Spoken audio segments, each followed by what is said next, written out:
I tested all the most popular budget headsets under $50 in sweaty competitive games like Black Ops 6 and general everyday use to narrow down the top 5. Starting at number 5 is the Razer BlackShark V2 X. I've seen this on sale for as low as $39 recently, but I've tagged all these headsets and linked them below so you can see their current pricing.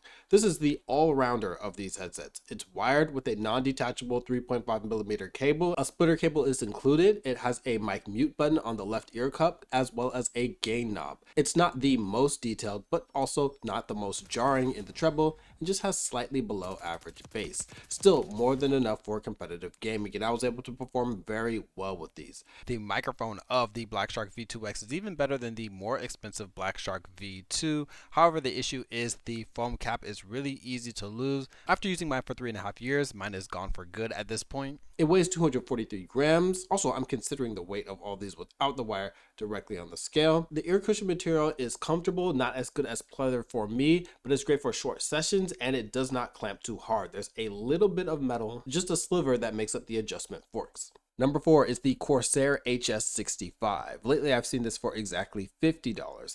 Aside from number 2 on this list, it has my favorite headphone audio out the box without any EQ required.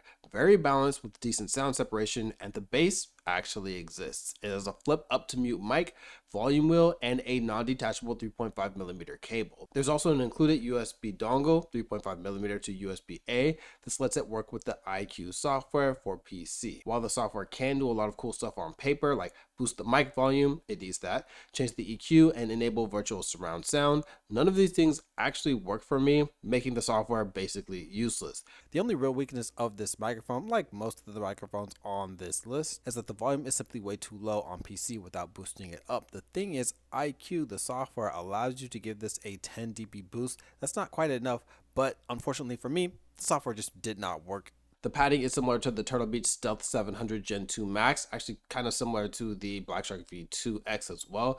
Pleather on the outside, but some sort of soft plastic on the inside. It's an all plastic build, except the cool logo on the outside, which is metal, and this weighs 250 grams. Still a great budget headset, but it could have been way better if the bugs were ironed out. Number 3 is for those that love treble and want the minimum amount of bass. The SteelSeries Arctis Nova 1. I saw this last for around $45. If you only play competitive FPS games, this might be the pick for you, as the detail is very high but also extremely sharp. The microphone has good clarity, but a bit too sibilant and nasally. That's really a trend with gaming headset microphones for the most part, though. This has a detachable 3.5mm cable and a retractable mic. A mic mute button and volume wheel are on the left ear cup.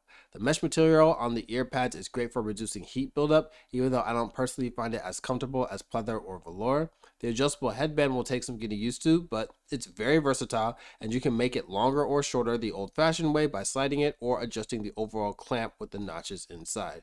There's no steel or any type of metal on this device, unfortunately. This is about 237 grams without the wire. Number 2 is my personal favorite, but it can't quite match up to number 1.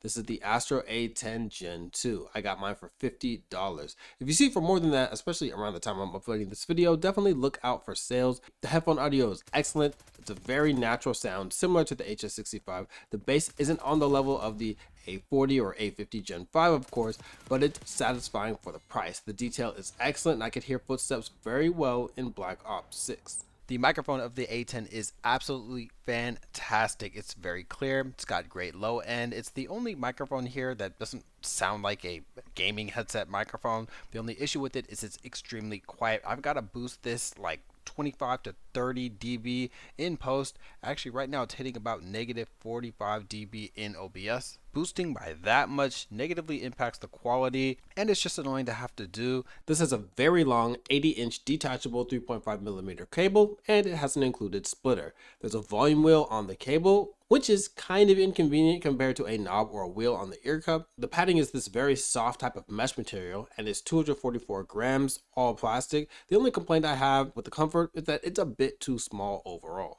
Number 1 is the HyperX Cloud II. This is a classic that's gone down drastically in price since the Cloud 3 came out. I've seen this as low as $50. This has a non-detachable 3.5mm cable, but it also comes with a control box with some cool functionality like mic muting, headphone and mic volume, and 7.1 virtual surround sound. You're gonna need to update the firmware of this control box to work on PS5 though. This has the greatest detail of all these headsets, and the bass isn't bad once you EQ it. The treble and upper mid-range do get pretty harsh however. I find that using the Cloud 2's microphone without the control box, that's how I'm using it right now, actually sounds a lot better. Doesn't sound as muffled, doesn't sound as compressed, but it does get rid of that noise reduction filter that they have in it. Overall, the mic is still just okay. Comfort is where this thing really reigns supreme. It's the only one of these that I can wear for 6+ hours without discomfort, and has both pleather and velour ear pads, so you can take your pick. It's 292 grams without the mic, and that seems heavy in comparison to the other headsets, but the weight distribution is great, and the aluminum adjustment forks, which actually add to that weight, greatly improve the durability. I've had this silver Cloud 2 for 3.5 years, and the red one for just over 1.5 years. The red one's from HP, the silver from Kingston, and if you're interested in the very minimal differences, check out my video comparing both. Links to all these headsets are below.